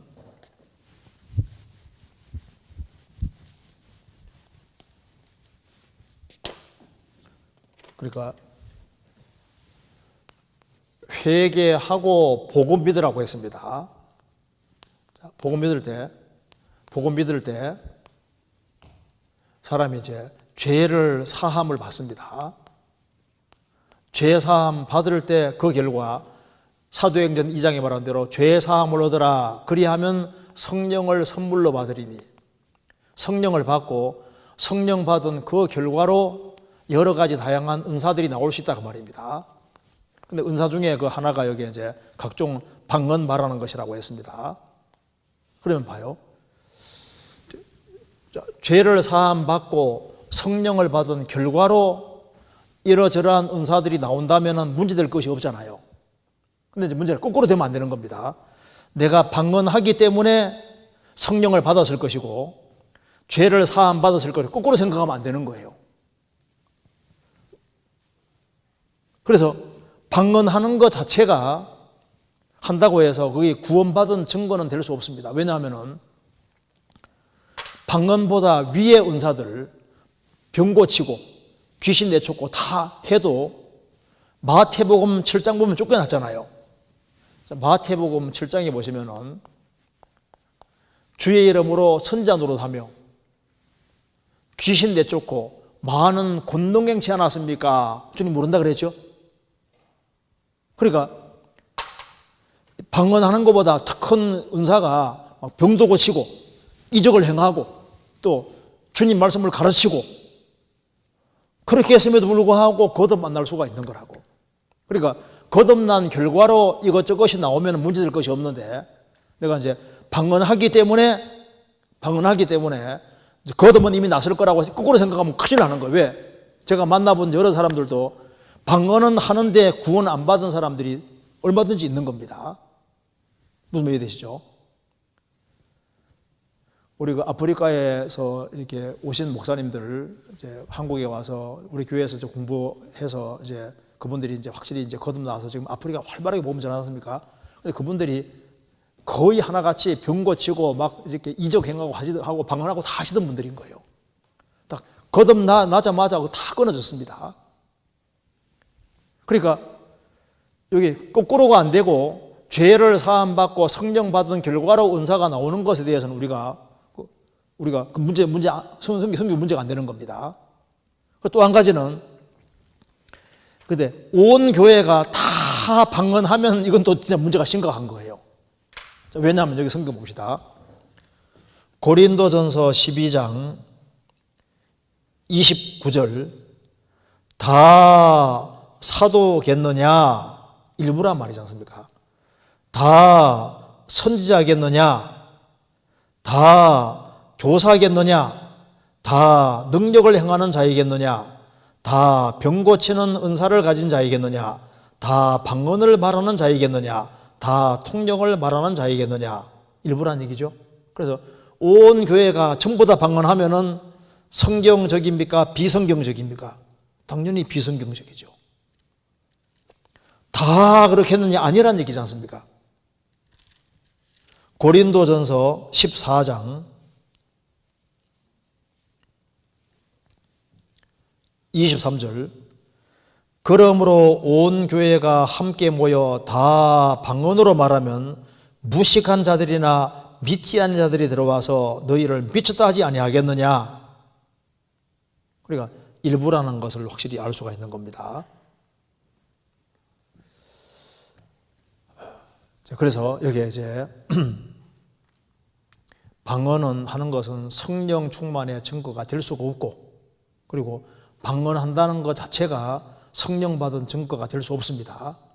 확실히 죄를 사함 받고 성령 받은 결과로 뭐 여러 가지 은사가 나온 것은 문제가 없지만은 거꾸로 생각하면 그게 오히려 해가 되고 영혼의 멸망을 도울 수도 있는 거예요.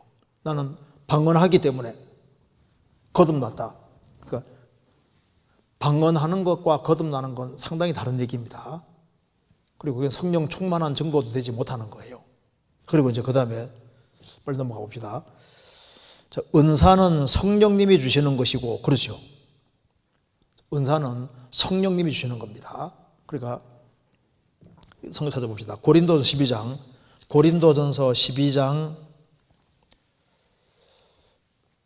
4절에 은사는 여러 가지나 성령은 같고,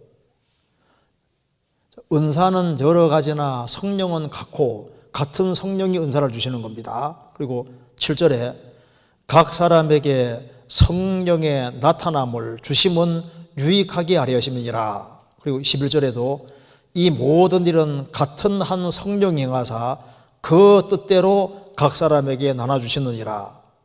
이 말을 봤을 때 은사는 성령님이 주시는 것이고 맞잖아요. 그러니까 여기서 이제 하나 구별을 할 것이 세상적인 재능하고 은사는 다릅니다. 조금 다릅니다. 왜 그러냐면은 사람이 태어날 때부터 여러 가지 재능을 타고나는 것이 있잖아요. 그래서 그 재능을 타고나는 게 있는데 그런 재능하고 은사는 약간 성격이 다릅니다. 태어날 때부터 가지고 나는 재능이 있는 거하고 구원받은 이후에 하나님이 주시는 은사는 약간 차이가 있습니다. 불신자는 재능은 있지만은 은사는 없잖아요.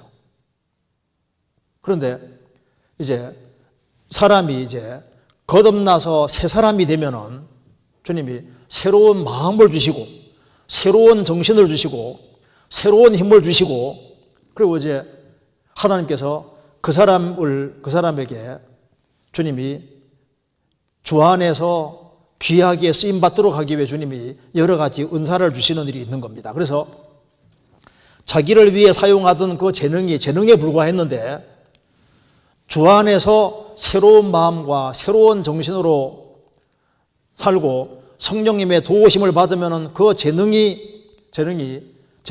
하나님의 능력이 더해지면 그게 은사가 될 수도 있는 거예요. 그래서 자기만 위해 사용하던 그 재능도 거듭나고 난 이후에 주 안에 그게 받쳐지면은 주님이 거기에다가 힘과 능력을 주셔서 그것이 은사가 되도록 잘 활용할 수도 있는 겁니다. 그래서 이제 사람에게 이제 주님이 어떤 은사 같은 걸 주셔도 그걸 활용 잘 안 하면요, 활용 잘 안 하면 또 그거 자체가 없어지기도 하는 겁니다. 성경 디모데전서 4장 찾아보시겠습니다. 디모데전서 4장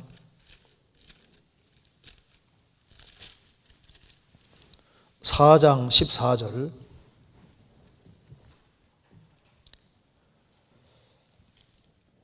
내 속에 있는 은사 곧 장로의 회에서 안수받을 때 예언으로 말미암아 받은 것을 조심 없이 말며 이 모든 일에 전심전력하여 너의 진보를 모든 사람에게 나타나게 하라. 디모데는 목사인데 목회자인데 내 속에 있는 은사, 그 장로회에서 안수받을 때, 그러니까 이제 디모데를 하나님의 일꾼으로 세울 때 장로들이 안수해서 이렇게 디모데를 목회자로 세운 겁니다. 그래서 장로회에서 안수받을 때 예언으로 말미암아 받은 것을 조심 없이 말며, 그러니까 내 속에 있는 은사를 잘 조심해야 된다는 겁니다. 그래서 이 모든 일에 전심전력하여 너의 진보를 모든 사람에게 나타나게 하라. 그러니까 받은 은사가 있을 때 은사를 더 잘 활용해서 더 빛나게 해야 될 것을 말씀하시는 겁니다. 그래서 받은 은사를 더 활용해서 주님께 영광 돌리는 데 사용되어야 되는 것이 맞는 겁니다. 그런데 이제 그 뒤에 질문 보시겠습니다. 은사는 성령님이 주시는 것이고 주시는 기준이 무엇이고 내가 무엇을 잘해야 주시는 것인지 어떻게 좋은 은사를 받을 수 있는지 궁금합니다. 그래서 은사는 성령님이 주시는 것이고 성령님이 주시는 기준은 유익을 위해서입니다. 그 개인의 유익을 위해서, 교회의 유익을 위해서 주님께서 주시는데 은사는 하나님이 그 은혜대로 하나님이 은사를 주시는 겁니다. 은혜대로. 그래서 이게 하나님이 은혜의 하나님이고 은혜의 하나님이 그 은혜대로 그 사람에게 분량에 맞춰서 주님이 은사를 주시는데 은사는 각각 다른 겁니다. 성경 찾아보시겠습니다. 로마서 12장.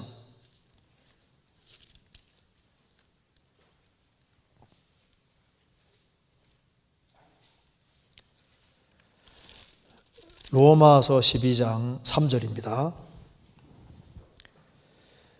내게 주신 은혜로 말미암아 너희 중 각 사람에게 말하노니 마땅히 생각할 그 이상의 생각을 품지 말고 오직 하나님께서 각 사람에게 나눠주신 믿음의 분량대로 지혜롭게 생각하라. 각 사람에게 나눠주신 믿음의 분량이 있습니다. 그리고 6절에 우리에게 주신 은혜대로 받은 은사가 각각 다르니, 우리에게 주신 은혜대로 받은 은사가 각각 다릅니다. 믿음의 분량도 다르기 때문에 하나님이 각 사람에게 나누신 믿음의 분량도 다르고, 그래서 신앙생활 함에 따라서 믿음 분량을 더 키워주시기도 하는 겁니다. 보통 믿음 분량이 더 커지죠. 그리고 이게 우리에게 주신 은혜대로 받은 은사가 각각 다릅니다. 각각 다릅니다. 그래서 혹 예언이면 믿음의 분수대로, 혹 섬기는 일이면 섬기는 일로, 혹 가르치는 자면 가르치는 일로, 혹 권위하는 자면 권위하는 일로, 구제하는 자는 성실함으로, 다스리는 자는 부지런함으로, 긍휼을 펴는 자는 즐거움으로 할 것이라. 사랑엔 거짓이 없나니 악을 미워하고 선에 속하라. 그래서 우리에게 주신 은혜대로 받은 은사가 각각 다르고, 그래서 교회의 지체로서 역할이 각각 다르게 되어 있습니다. 그래서 은사는 각 사람에게, 구원받은 사람은 자기가 몰라도 은사가 분명히 있을 겁니다. 왜? 각 사람에게 있다고 성경 분명히 말하고 있거든요. 고린도전서 7장 보시겠습니다. 고린도전서 7장 7절입니다.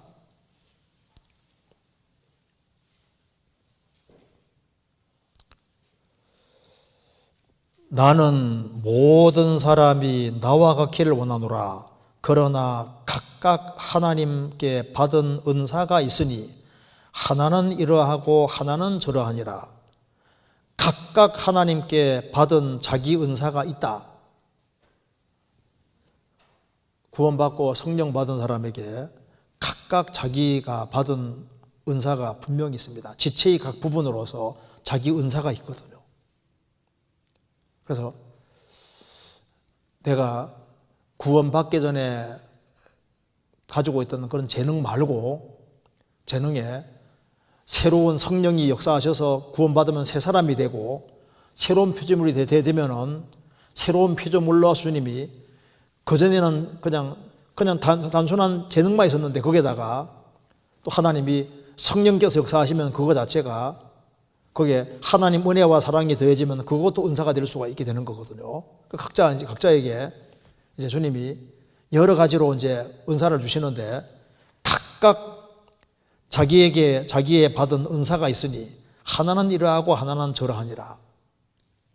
베드로전서 4장 찾겠습니다.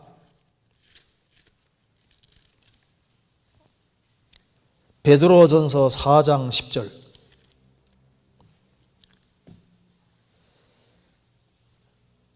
각각 은사를 받은 대로 하나님의 각양 은혜를 맡은 선한 청지기같이 서로 봉사하라.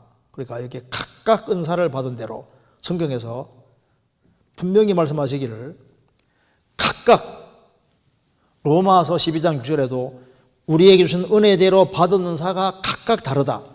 고린도전서 7장 7절에도 말씀하시기를 각각 하나님께 받은 은사가 있다.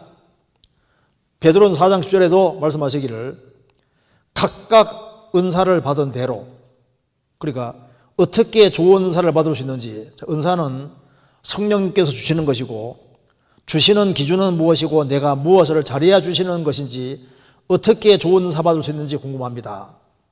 하나님께서 주시는 거니까. 로마 12장에 믿음의 분량 얘기하면서 은사 얘기하고 있잖아요.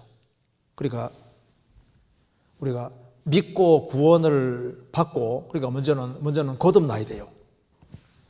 거듭나지 아니한 사람은 아무리 많은 재능이 있어도 그건 재능에 불과한 겁니다. 먼저 거듭나야 되고, 그리고 이제 하나님 앞에서 믿음이 점점 자라야 됩니다. 믿음이 자라면은 주님께서 그 사람 믿음 분량에 따라서 주님이 적절하게 교회 안에서 지체로서 역할을 할 수 있도록 그 사람에게 필요한 것을 주시는 거예요.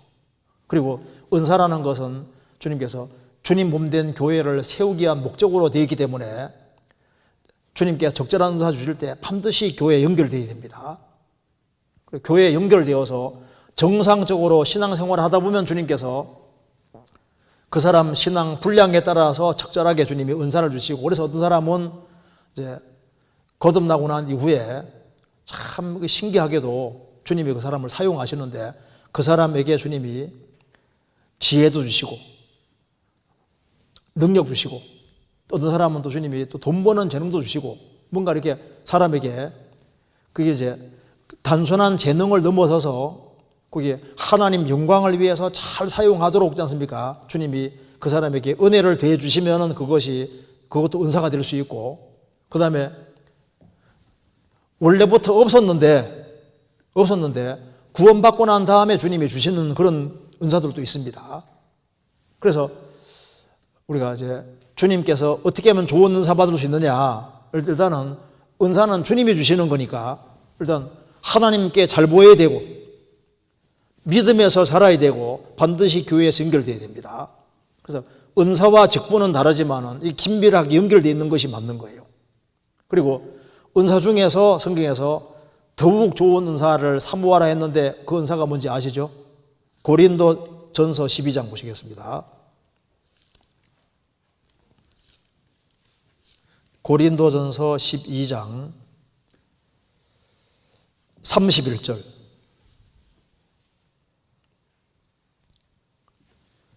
너희는 더욱 큰 은사를 사모하라. 내가 또한 제일 좋은 길을 너희에게 보이리라. 너희는 더욱 큰 은사를 사모하라. 앞에 은사를 쫙 얘기하면서 더욱 큰 은사를 사모하라고 하면서 고린도전서 13장에 사랑을 이야기하고 있습니다. 그래서 왜 그러냐면은 사랑은 하나님의 인격이거든요. 그러니까 하나님의 인격이기 때문에 그래서 신앙의 분량과 인격과 은사는 연결되어 있는 거예요. 그래서 정말 가장 크고 가장 좋은 은사는 그 사람이 하나님과 이웃을 사랑하고 정말 즐겁게 헌신해서 그 사랑이 바탕이 되면은 사람을 다 세울 수가 있지 않습니까? 그런 것이 은사 중에서 더욱 좋은 은사라고 얘기를 했습니다. 그리고 이제 하나님께서는 주님 몸된 교회를 세우기 위해 주의 일을 위해서 그 사람이 합당하면은 주님이 그 사람이 원래 구하지 않은 것을 주실 수도 있습니다. 성경 다니엘서 한번 찾아보시겠습니다. 다니엘서 1장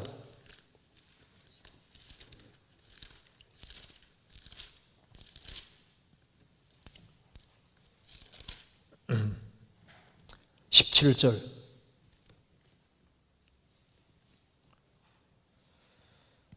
하나님이 이 네 소년에게 지식을 얻게 하시며 모든 학문과 재주에 명철하게 하신 외에 다니엘은 또 모든 이상과 몽조를 깨달아 알더라. 다니엘과 세 친구가 있는데 하나님께서 다니엘과 세 친구에게 모든 학문과 재주에 명철하게 하셨다. 그래서 20절에는 지혜와 총명이 10배나 나은 줄 아니라, 10배가 원래 히브리어에는 10개의 손입니다. 10개의 손. 그러니까 10사람이 할 것을 한 사람이 했다 그 말입니다. 그 정도로 그러니까 10배나 뛰어났다 그 말은 10사람이 해야 될 걸 한 사람이 할 수 있을 만큼 그렇게 주님이 능력을 많이 주신 겁니다. 그런데 17절에 외에란 말인데, 외에 다니엘은 또 모든 이상과 몽조를 깨달아 알더라. 왜? 그래서 주님이 특별하게 다른 게 주신 일이 있지 않습니까? 주신 것이 있지 않습니까? 주님 몸된 교회를 세우는데도 주님이 아무에게 똑같은 은사 주시는 게 아닙니다. 어떤 사람은 구해도 주님이 안 주시거든요. 어떤 사람은 또 안 구해도 주시는 경우도 있다고. 왜? 하나님 뜻대로 행하시기 때문에 그런 겁니다. 여기 로마서 12장, 시간 많이 지났으니까 하나만 더 보고 마치도록 하겠습니다. 로마 12장 보시겠습니다. 12장 6절에 우리에게 주신 은혜대로 받은 은사가 각각 다르니 예언이면 믿음의 본체대로, 그러니까 여기 하나님, 신약 시대로 말하면 지금 하나님 말씀을 깨닫고 얘기를 하는 겁니다. 그 하나님 말씀을 깨닫고 얘기해서 이 교회가 튼튼하게 되면 그것이 은사라고 표현했습니다. 또 섬기는 일이면 어떤 사람들은 섬기는 걸 또 특별히 잘하는 사람이 있는 거예요. 주님이 또 그런 특별한 힘을 주시는 경우가 있습니다. 그전에는 자기 유익을 위해서 돈을 벌고 다 했는데 구원받고 난 이후에 마음과 태도가 싹 바뀌어가지고 새로운 마음과 정신을 주시고, 그래서 주님 몸된 교회 안에서 주님께서 잘 그 자신이 섬기는 걸 특별히 잘하는 사람들이 있지 않습니까? 그 하나님의 지혜로, 하나님 주시는 힘으로 되어지면 그 은사가 될 수 있는 거예요. 그래서 여기에 섬기는 일이면 섬기는 일로, 혹 가르치는 자면 가르치는 일로, 혹 권위하는 자면 권위하는 일로, 특별히 또 위로 같은 것도 잘하는 사람도 있잖아요. 구제하는 자는 성실함으로, 다스리는 자는 부지런함으로, 긍휼을 베푸는 자는 즐거움을 할 것이니라. 그래서 이 교회 안에 5절에 말한 대로 우리가 한 몸이 되어 서로 지체가 되어서 주님 몸된 교회를 튼튼하게 세우는데 잘 활용하도록 하기 위해 주님이 여러 가지 은사를 주시는 겁니다. 그래서 은사는 주님이 그 사람에게 그 사람 믿음 분량에 따라 주시고, 그리고 이제 그 신앙 성장 정도에 따라 주시고, 또 인격에 또 비례해가지고 또 상황 봐서 주시고, 어떤 사람은 간절히 구해도 주님이 일부러 안 주시는 경우도 있습니다. 어떤 사람은 또 안 구해도 주님이 또 주시는 경우도 있거든요. 또 그걸 또 주신 걸 또 활용을 또 잘하면 주님이 또 더 많은 은사 같은 걸 주실 수도 있는 겁니다. 그 사람마다 차이가 나고, 근데 그것은 하나님이 뜻대로 하시는 거니까. 그래서 제일 필요하고 중요한 것은 주님을 가장 가까이 하는 그 마음하고 그거 중요하고, 그 다음에 믿음의 분량이 키워지는 거, 그리고 이건 은사는 특별히 주님 몸된 교회와 연결이 되기 때문에 교회 연결되어서 적극적으로 신앙생활을 하다 보면은 주님께서 자연스럽게 지체 안에서 내가 아주 자연스럽게 할 수 있는 일을 연결시켜 주셔서 그 은사를 잘 활용하게끔 만들어 가시는 거예요. 근데 그걸 자기가 받은 은사가 있는데 그걸 잘 모를 수도 있는데, 그걸 어디서 알게 되냐 하면은 교회 가운데서 형제자매들과 이렇게 사귀는 가운데서 내가 특별히 이런 은사가 있구나 하는 걸 알게 되는 경우도 많이 있습니다. 이 은사는 단순한 재능을 말하는 게 아니에요. 그게 이제 하나님이 주시는 힘과 연결이 되지 않으면 안 되는 겁니다. 그리고 하나님께서 어떤 힘과 능력을 주신 속에서 되어지는 것이면요, 그 전부 다 하나님 영광이 드러나게 돼 있고, 그리고 주님 몸된 교회가 튼튼하게 세워지는 쪽으로 가게 되는 겁니다. 이게 질문 이게 3개밖에 못했는데 다음번에 다른 질문도 하도록 하겠습니다. 같이 기도하시겠습니다.